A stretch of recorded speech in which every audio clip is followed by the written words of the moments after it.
नमस्कार, हिमाचल विशेष देख रहे हैं आप। आपके साथ मैं हूं गीतांजलि। शिमला के रिज मैदान में गणतंत्र दिवस समारोह का आयोजन किया गया।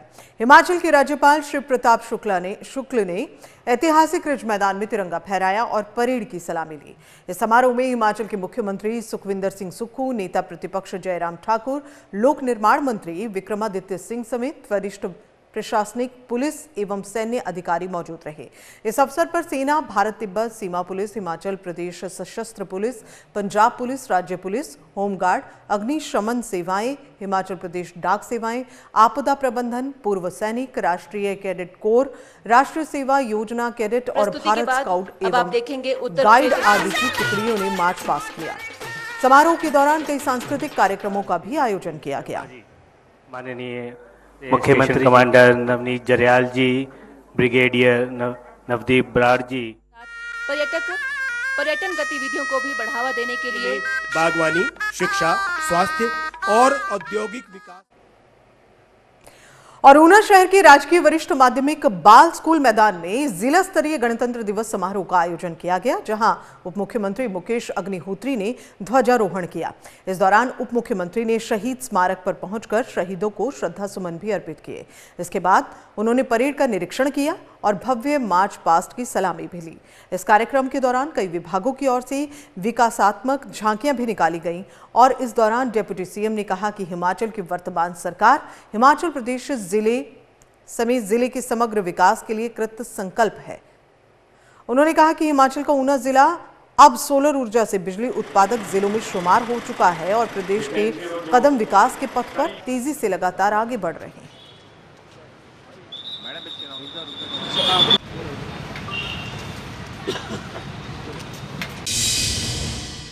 हमारे संविधान को बने 75 साल पूरे हो चुके हैं। वर्ष 1950 में आज ही के दिन हमारे देश ने अपने संविधान को अपनाया था, जिसके साथ भारत सही अर्थों में गणतंत्र बना और आज हम 76वां गणतंत्र दिवस समारोह की तरफ आगे बढ़े हैं। हमारा संविधान भारत देश को एक प्रभुत्व संपन्न समाजवादी पंथनिरपेक्ष लोकतंत्र गणतंत्र घोषित करता है और सभी देशवासियों को बिना किसी भेदभाव के विकास और उन्नति के समान अवसर प्रदान करता है। हिमाचल के पूर्व सीएम और नेता प्रतिपक्ष जयराम ठाकुर ने 76वें गणतंत्र दिवस की प्रदेशवासियों को बधाई दी, शुभकामनाएं दी। उन्होंने कहा कि प्रधानमंत्री मोदी के नेतृत्व देश विश्व शक्ति के रूप में विकास कर रहा है। इसी के साथ ही जयराम ठाकुर ने उत्तराखंड में यूनिफॉर्म सिविल कोड लागू करने के लिए उत्तराखंड के मुख्यमंत्री को बधाई दी। उन्होंने कहा कि उत्तराखंड यूसीसी लागू करने वाला देश का पहला राज्य है। जयराम ठाकुर ने कहा कि देश भर में यूनिफॉर्म सिविल कोड की जरूरत महसूस की जा रही है।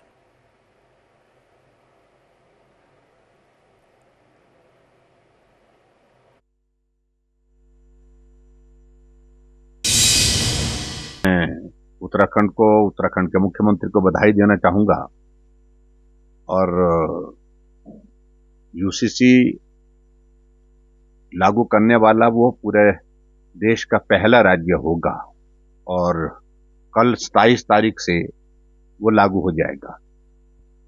इसकी आवश्यकता पूरा देश अनुभव कर रहा है, महसूस कर रहा है। और मैं कहता हूं कि अगर हिमाचल प्रदेश में भारतीय जनता पार्टी की सरकार रही होती तो उत्तराखंड के बाद संभवतः हिमाचल दूसरा राज्य होता। और आइए सीधे रुक करें सुनील परमार, हमारे संवाददाता इस खबर पर ज्यादा जानकारी के साथ में मौजूद है। सुनील, जयराम ठाकुर ने एक और तो गणतंत्र दिवस की बधाई दी, लेकिन उसके साथ साथ पूरे देश को यूसीसी की जरूरत भी बताई।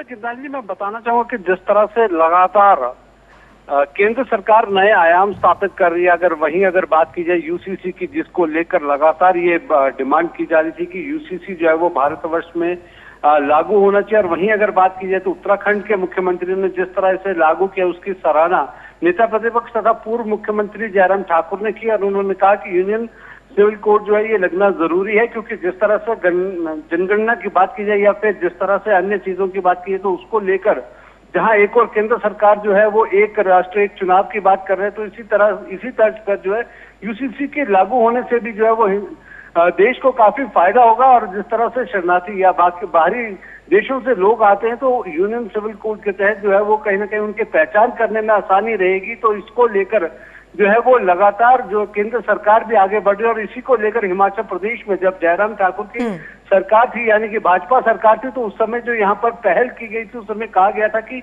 यूसीसी जैसे ही देश में लागू होगा तो सबसे पहले जो है वो हिमाचल प्रदेश में लागू किया जाएगा। लेकिन जिस तरह से अगर बात की जाए, कांग्रेस की सरकार प्रदेश में है, और इसको लेकर अब देखने ये होगा कि उत्तराखंड के बाद क्या हिमाचल प्रदेश दूसरा राज्य बनेगा इसे लागू करने के लिए, क्योंकि जयराम ठाकुर भी यही मांग कर रहे हैं कि हिमाचल प्रदेश से जो है इसे शुरुआत करनी चाहिए, हिमाचल प्रदेश में भी इसे लागू करना चाहिए उत्तराखंड की तर्ज पर, ताकि जो है वो आने वाले अन्य राज्यों के लिए एक मुहिम जो है वो शुरू हो सके। जी गीतांजलि, बिल्कुल बिल्कुल, यूसीसी बहुत जरूरी है सुनील, ऐसा बताने की जो कोशिश है वो जयराम ठाकुर की रही। लेकिन हिमाचल के संदर्भ में अगर हम इसे देखें तो क्या ये सीधा सीधा एक तरह का एक मैसेज है हिमाचल प्रदेश सरकार के लिए? निश्चित तौर पे अगर बात कीजिए तो लगातार सरकार को घेरते हुए विपक्ष नजर आता रहा है हर फ्रंट पे। अगर बात की जाए, चाहे वो बात की जाए जिस तरह से बेरोजगारी प्रदेश में बढ़ रही है, 10 गारंटियों में कहीं ना कहीं कांग्रेस फेल हुई है, और उसी तर्ज पर जो है वो जयराम ठाकुर ने साफ तौर पर ये एक संकेत दिया है बतौर नेता प्रतिपक्ष भी और पूर्व मुख्यमंत्री भी, कि यूसीसी का कितना महत्व जो है वो पूरे राष्ट्र के लिए और हिमाचल प्रदेश के लिए भी इसका महत्व है। क्योंकि अगर बात की जाए हिमाचल प्रदेश के साथ लगती जो सीमाएं हैं, तरह से इंफिल्ट्रेशन होती हैं, चाहे वो चाइना की बात की जाए या फिर अन्य देशों की बात की जाए, तो उसको लेकर किस तरह से जो है यहाँ पर रोक लगाई जा सकती है। यूनियन सिविल कोड के कितना फायदा जो है वो प्रदेश के लिए भी रहेगा और आने वाले राष्ट्र के लिए भी रहेगा। तो इसको लेकर निश्चित तौर पर एक संकेत कहीं ना कहीं नेता प्रतिपक्ष ने दिया है। देखना ये होगा कि क्या सरकार उस संकेत को समझती है और यूसीसी का कितना महत्व है उसको। बिल्कुल बिल्कुल, यूसीसी का महत्व समझाने की जो कोशिश है जयराम ठाकुर की रही है। शुभकामनाएं भी दी उत्तराखंड सरकार को, साथ ही यूसीसी को लेकर जरूरत भी बताई। बहुत बहुत शुक्रिया सुनील इस पूरी जानकारी के लिए। 76वें गणतंत्र दिवस के मौके पर हमीरपुर के अणु के मैदान में जिला स्तरीय समारोह का आयोजन किया गया। इस समारोह में हिमाचल के शिक्षा मंत्री रोहित ठाकुर ने बतौर मुख्य अतिथि शिरकत की। रोहित ठाकुर ने तिरंगा फहराया और जवानों की परेड की भी सलामी ली और लोगों को संबोधित किया। रोहित ठाकुर ने कहा कि हिमाचल प्रदेश हमेशा शिक्षा के क्षेत्र में आगे रहा है, शिक्षा की गुणवत्ता में सुधार करने के लिए काम किया जा रहा है। साथ ही उन्होंने कहा कि मुख्यमंत्री सुक्खू ने अपने प्रयासों से 15,000 पदों को भरने की स्वीकृति दी थी, जिससे 5,000 से ज्यादा शिक्षा विभागों में पदों को भर दिया गया।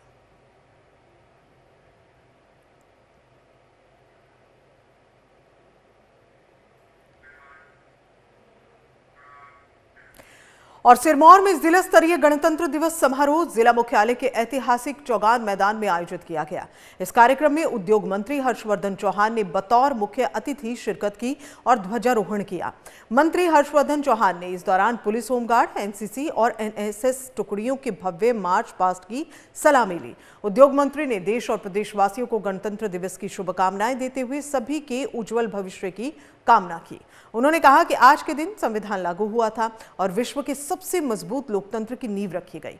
उन्होंने देश पर जान न्यौछावर करने वाले वीर जवानों को याद किया और कहा कि हिमाचल देवभूमि के साथ साथ वीर भूमि भी है।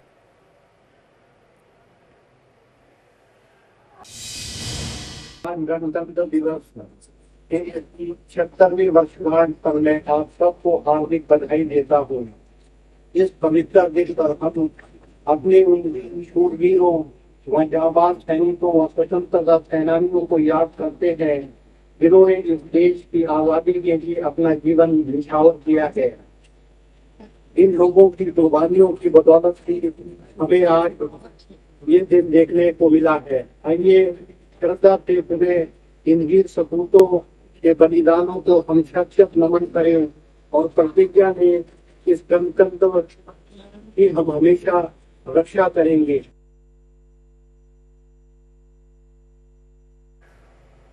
गणतंत्र दिवस के मौके पर धर्मशाला में जिला स्तरीय गणतंत्र दिवस समारोह पूरे हर्षोल्लास के साथ मनाया गया। धर्मशाला के पुलिस ग्राउंड में गणतंत्र दिवस पर आयुष एवं युवा खेल सेवाएं मंत्री यादवेंद्र गोमा ने राष्ट्रीय ध्वज फहराया और परेड की सलामी ली। इस दौरान सांस्कृतिक कार्यक्रमों का आयोजन किया गया और इस दौरान मंत्री यादवेंद्र गोमा ने लोगों को संबोधित करते हुए कहा कि हिमाचल सरकार ने युवा खेल प्रतिभाओं को प्रोत्साहित करने के लिए राष्ट्रीय और अंतर्राष्ट्रीय स्तर पर विजेता खिलाड़ियों की पुरस्कार राशि, डाइट मनी व यात्रा सुविधा में उल्लेखनीय वृद्धि की है। उन्होंने कहा कि खेलों को बढ़ावा देने और युवाओं को खेलों से जोड़ने के लिए सरकार द्वारा विशेष प्रयास किए जा रहे हैं।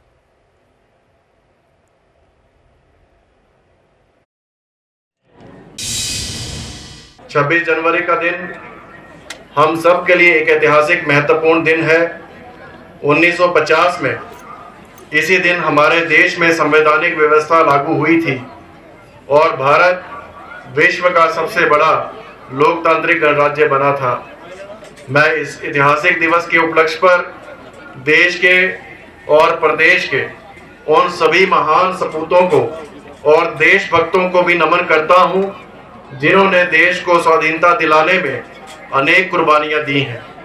प्रिय देशवासियों, हिमाचल प्रदेश देवभूमि के साथ साथ वीर भूमि के नाम से भी जाना जाता है। मंडी में गणतंत्र दिवस पर आयोजित कार्यक्रम में कैबिनेट मंत्री डॉक्टर कर्नल धनीराम शांडिल शामिल हुए, जहां उन्होंने ध्वजारोहण किया और इसी के साथ ही शहीद स्मारक पर वीर जवानों को श्रद्धांजलि दी। इसके बाद कैबिनेट मंत्री ने मार्च पास्ट की सलामी भी ली और इस दौरान कैबिनेट मंत्री धनीराम शांडिल ने प्रदेश में बढ़ते नशे को लेकर भी अपनी चिंता जाहिर की। उन्होंने कहा कि प्रदेश सरकार के सामने नशे पर रोक लगाना एक चुनौती है। साथ ही उन्होंने ये भी कहा कि समस्या को लेकर पूरे देश को काम करने की जरूरत है।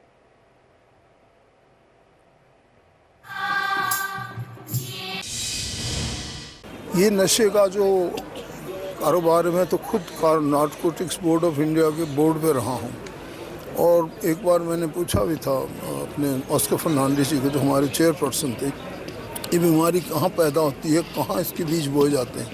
वो कहते हैं कर्नल साहब ये तो मुझे भी नहीं मालूम कहाँ बोए जाते हैं, पर इतना ज़रूर पता है कि हम पोरस बॉर्डर का शिकार हैं। चाहे वेस्टर्न साइड हो, चाहे नॉर्दर्न साइड हो, चाहे ईस्टर्न साइड हो, चाहे नेवल क्षेत्र हो, सब तरफ से नशा आ सकता है। और दुख की बात यह है कि इस नशे के कारोबार में कोई गरीब या कोई मजदूर लोग थोड़ी हैं।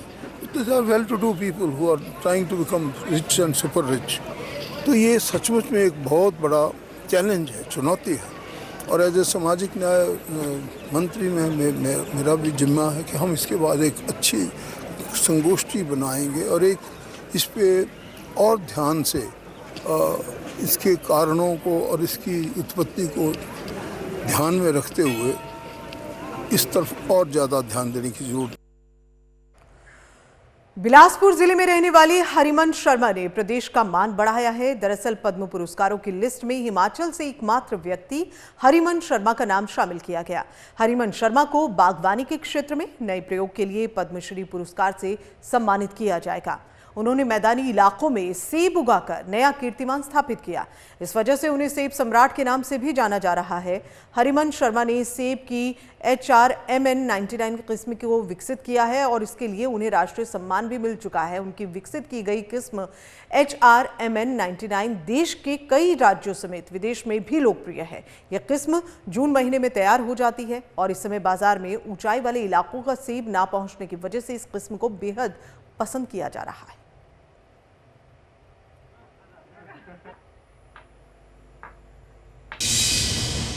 जब मैंने मीडिया के माध्यम से यह सुना तो अत्यंत हर्ष महसूस हुआ। इसके लिए मैं माननीय प्रधानमंत्री जी व आदरणीय श्री गृह मंत्री जी का दिल की गहराइयों से धन्यवाद अदा करता हूं कि जिन्होंने एक छोटे से किसान को पद्मश्री अवार्ड जैसे इतने बड़े अवार्ड के लिए चयनित किया है। मेरा नाम हरिमन शर्मा, गांव पनियाड़ा, डाकखन्ना कोठी, तहसील घुमारनी, जिला बिलासपुर, हिमाचल प्रदेश का रहने वाला हूँ। वर्ष 1999 से मैंने इस कार्य पर सोच करना शुरू किया था और वर्ष 2007 में मुझे सफलता मिली थी। वर्ष 2013 में वाइब्रेंट कृषि सिमट उत्सव गुजरात गांधीनगर में गया था। वहां national innovation foundation, science and technology department, government of India से मेरा संपर्क हुआ और उन्हीं के माध्यम से भारत के 29 राज्यों में भारत के 29 राज्यों में हरिमन 99 के पौधे ट्रायल करवाए गए, जिनमें 27 राज्यों में यह सफलतापूर्वक फल दे रहा है। इसके अलावा बांग्लादेश, नेपाल, जर्मनी व इस बार ओमान में भी 7,000 पौधे सेब के लगवाए जा चुके हैं।